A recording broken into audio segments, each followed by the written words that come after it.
Help me to reach 2,000 subscribers. The music pulsed through the crowded hall, lights flashing off sequin dresses and champagne glasses. Laughter spilled like perfume, sweet but artificial. My wife, Claire, glided through the crowd in her red dress, radiant, magnetic. She had that kind of glow that made people turn and smile without knowing why. But I knew every tilt of her head, every practiced laugh, every little performance. When she reached me, her lipstick was fresh, her eyes shimmering under the strobe lights. She leaned in to kiss me. Slow, confident, and rehearsed. And I stepped back. Just one step. But it was enough to turn the room's warmth into ice. Her smile faltered, confusion flickering like a glitch. "What are you doing?" she whispered, still pretending to laugh for the people watching. I didn't answer. I just stared at her, at that bright smear of lipstick she'd reapplied 3 minutes earlier in the hallway. I'd seen her reflection in the mirror when she thought I wasn't looking. The way she touched her lips, the quick text she sent before she came back, the small smile that followed. She'd smiled like that once, for me. "Evan," she said through clenched teeth, "you're making a scene." I wasn't. Not yet. But the air around us shifted. The laughter dimmed. Somewhere in the background, the DJ changed songs, and it felt like the room was holding its breath. I raised my glass and forced a smile. "To performances," I said. "And the people who never break character." Her face blanched.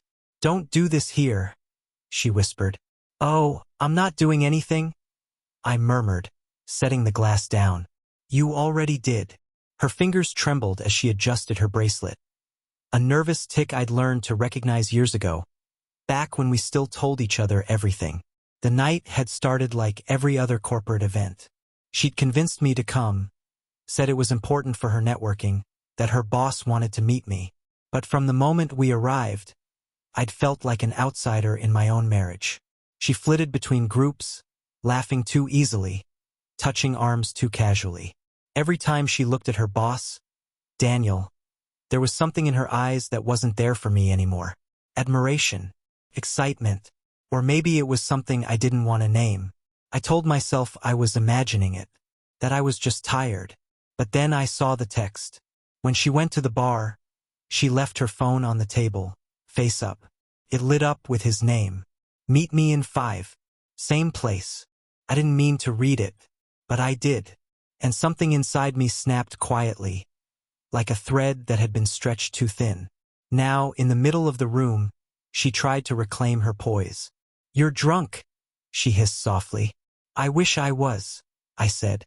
"Then I could blame this feeling on something other than you." Daniel approached, sensing the tension. "Everything okay here?" he asked, placing a hand on her shoulder. A little too familiar, too steady. She flinched. I saw it. He did too. I smiled at him, calm, polite. "Actually, Daniel, I think Claire wanted to thank you for all those late nights.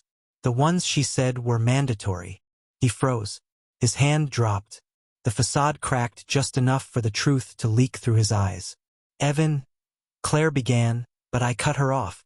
"Don't," I said quietly. "Not here. Not while you're still wearing the same perfume you wore the night you came home at 2 a.m. and said you were just catching up on emails." Gasps rippled from nearby tables. The kind of sound people make when they smell blood in the water but pretend they don't. Claire's lips quivered.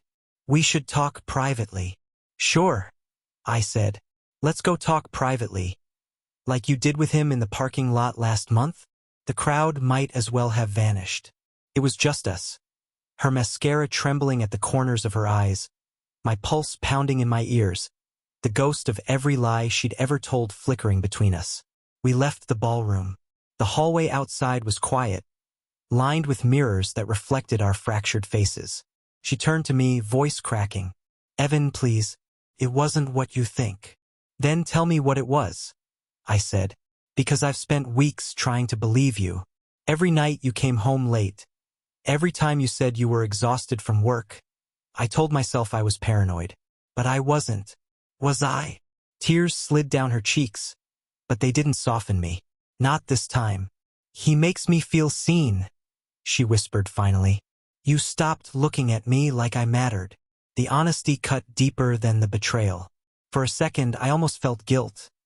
Like maybe this was my fault, too. But then I remembered how she'd smiled after reading his message. That small, private smile.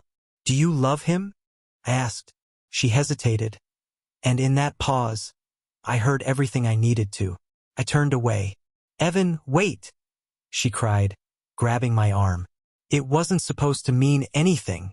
That's the problem, I said. You gave something sacred away and didn't even think it meant anything. When I stepped back into the ballroom, the music had changed again.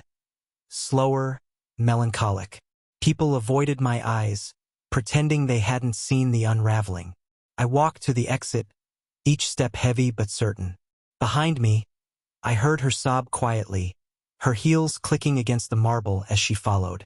At the door, I paused and looked back. You wanted to kiss me, I said softly. I refused because I didn't want your lies on my skin. Her face broke completely then. No more pretense, no more charm. Just regret, raw and human. I never wanted to hurt you, she said. I nodded. But you did. And the worst part is you knew you would. I didn't go home that night. I sat in my car outside the venue, watching people leave, their laughter echoing into the cold air. I could see her through the window, standing alone under the chandelier, still wearing that red dress. For the first time, she didn't look radiant. She looked empty. I started the car.